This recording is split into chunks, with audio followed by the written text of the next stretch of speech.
Most of you know what the IAAF is, who we are.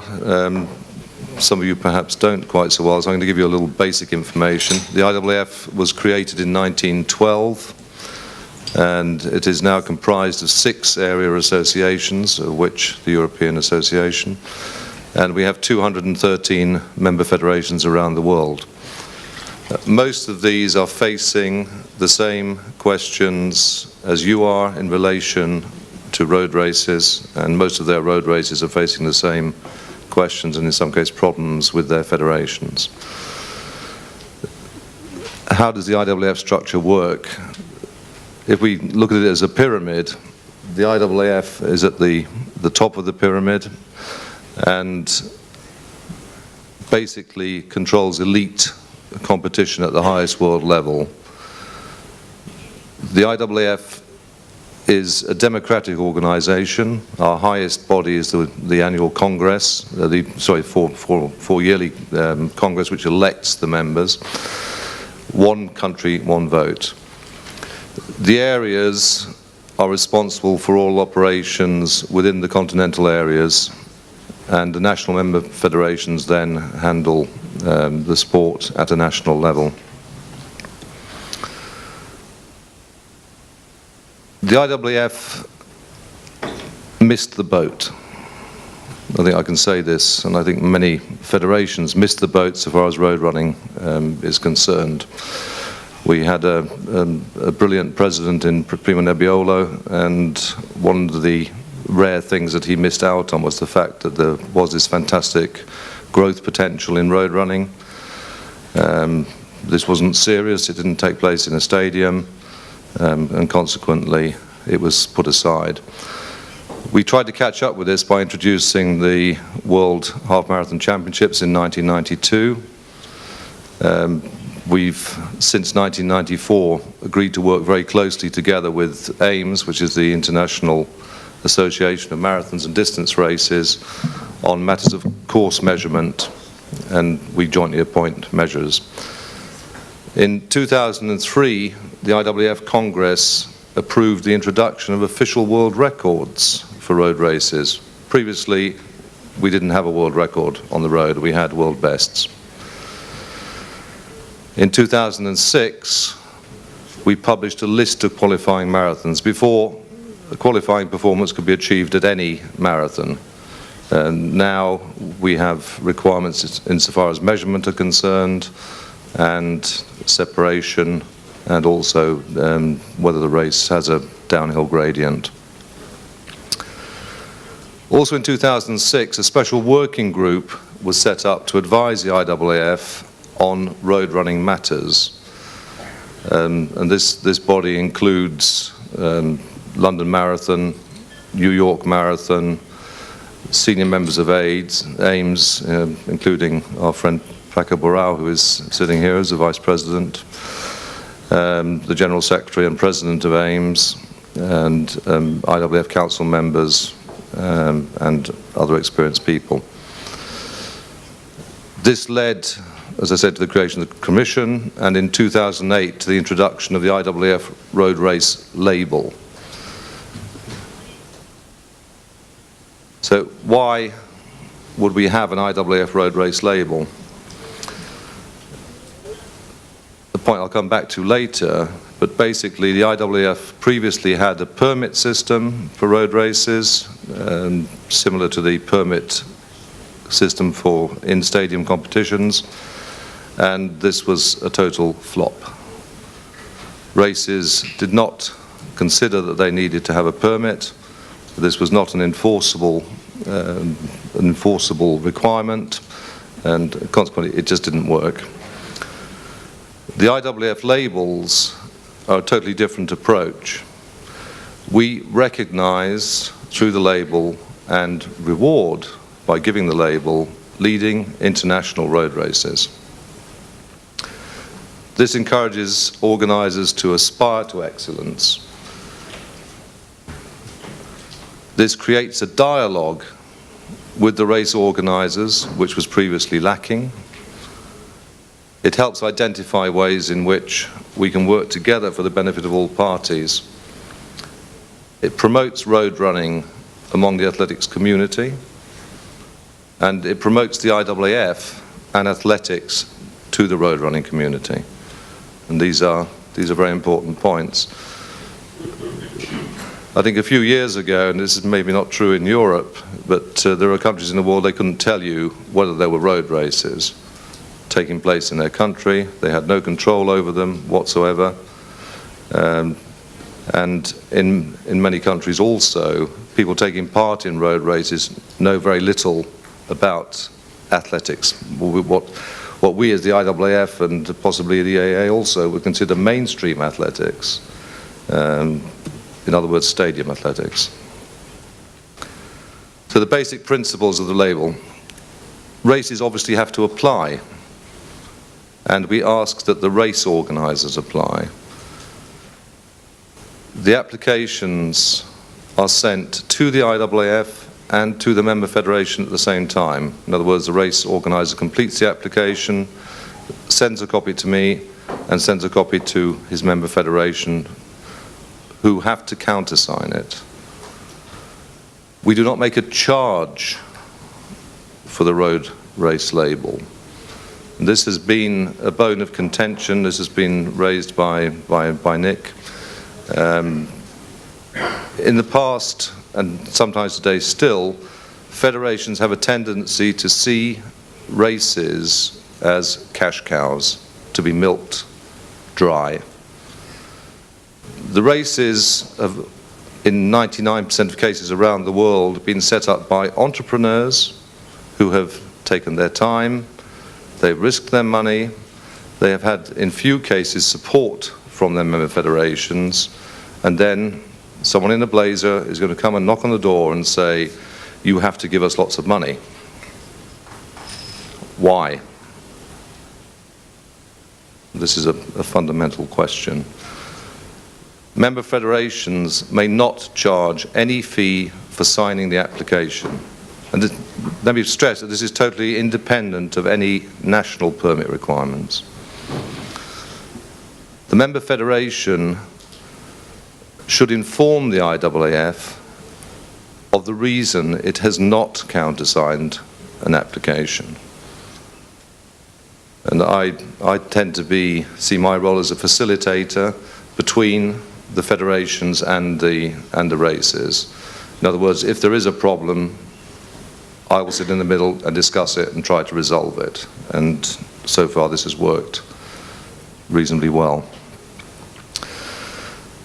Obviously we have very strict criteria for the labels. It is not easy to get an IAAF road race label. Measurement is a basic requirement. All of our label races must have been measured by an A or B standard IAAF AIMS measurer within the 5 years preceding the race, and there must have been no changes in the course since that measurement. This is a similar requirement. If you wanted to have a world record was set at your course, it would have to be measured to the same standards. Health and safety. All races must satisfy minimum requirements with respect to the health and safety of participants and officials. And this involves particularly the closure of roads, the provision of water stations, and general medical assistance. All of our label races must provide accurate timing. Yes, you have thousands of fun runners, hundreds of thousands of fun runners participating in races. Most of them want to know and be able to say to their friends, I did it in 2 hours, 59 minutes. And it was a full marathon. So that is important. And results must be available in a timely manner. You don't want to wait 3 weeks after the race to know how fast you've run it or how slowly you've walked it. All of our label races have to provide the best possible services and facilities to media commensurate with local constraints and possibilities. We cannot make the same demands on a race in India as we can in London or in New York or Switzerland or Germany or France. Good media services mean good promotion of the race and mean good promotion of our sport. And this is where the IAAF is interested. We have anti-doping requirements, and all of our labelled races are expected to carry out a certain number of tests, which is established every year. And this also opens up a new market, obviously to our anti-doping department, who are very happy about this, because they like to have lots of tests. I'm happy to report that in 2 years we have not had one single positive test at an IAAF labelled road race. So that is good news. As you saw from the pyramid, the IAAF sits at the top, and so the races that we give labels to are required to have elite fields. Mixed races or single-gender elite races.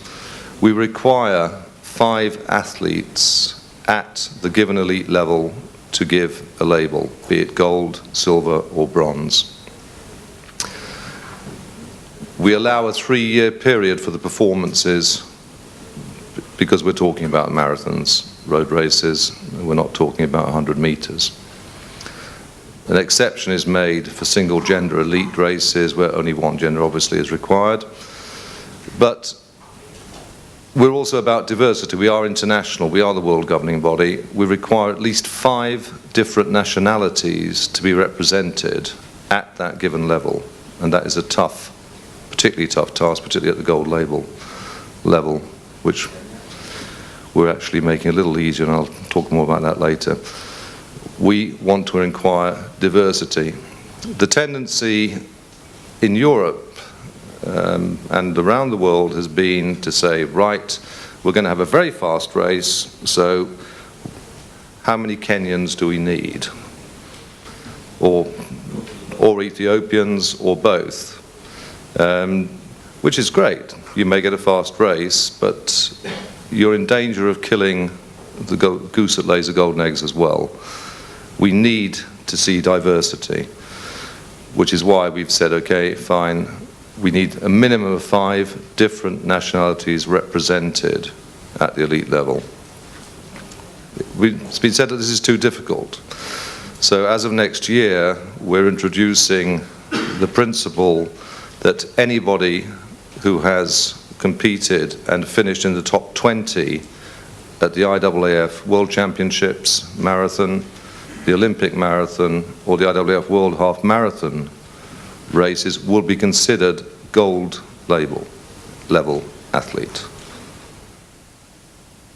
Right? What does this achieve? This achieves the fact that we are opening up the number of nationalities. To give you an idea, 100 Kenyans are in the top 120 athletes at gold label level at the present time. We are rewarding the athletes who have participated in the championships because they're going to be worth more money now. Because races need to have the diversity, and if you want to have a gold label, you have got to have that diversity, you've got to have the athletes. So hopefully that's going to be another positive move. Coverage, again. We require TV coverage for all of our gold label and silver label races, not for bronze label. Again, 5 countries. We are international. You have the greatest race on earth, but you're not promoting the sport if you're only seeing it in your local town, not on the international level. So, 2007 permits, we had 6 applications worldwide for an IAAF road race permit. 2009, still getting to the end of the applications.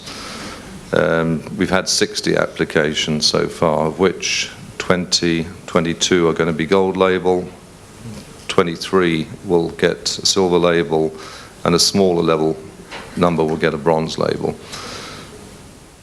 Why fewer bronze label? Everybody wants to be gold. a lot of people throw tantrums because they say, well, we ought to be gold because we're very good. Yes, you are very good. All the races are brilliant. But at the world level, those are our standards. So these are the new labels. You may have noticed we've changed the IAAF logo system. These are going to be the labels for 2010. The current status, we don't close the applications until midway through December. Silver, 23 races, gold, 20, and bronze, 7 so far. The races get a certificate, which changes every year. Just by accident, I happen to put, I did know you were coming, Nick, so yeah. This is an example of the gold label certificate, which is signed by the President and the General Secretary. And I'd just like to end here. We have an advertising banner. Races like, obviously, to show their label. They also like to show that they are associated with the world governing body. What do they get out of it? Apart from anything else, they do get more people attending their races, and they do get more support from their sponsors. Races are waiting. When can we have the label? When can we have the confirmation? I've got a meeting with my sponsor, and it makes a difference. I think Paco is nodding, nodding at me there. We have a special section on the IWF website which is dedicated to this, as we have for the World Championships or other IWF events. So can I end with a quote from the Road Running Commission report to Council? Many of the 213 federations are proactive, and I think we've seen from the earlier speakers that this situation is becoming more common. It's a very positive move. A number are disinterested in road running. I denote a one I don't know. There are others who try to exert their authority at all costs, which is what Nick was mentioning earlier. You can't take place, will try and stop us. Playing King Canute and trying to stop the waves doesn't work. There's a lot of positive energy in road running, and the federations, athletics, our sport, can get a lot from the races. It can learn a lot from the races. But we can't just say, what are you going to give us?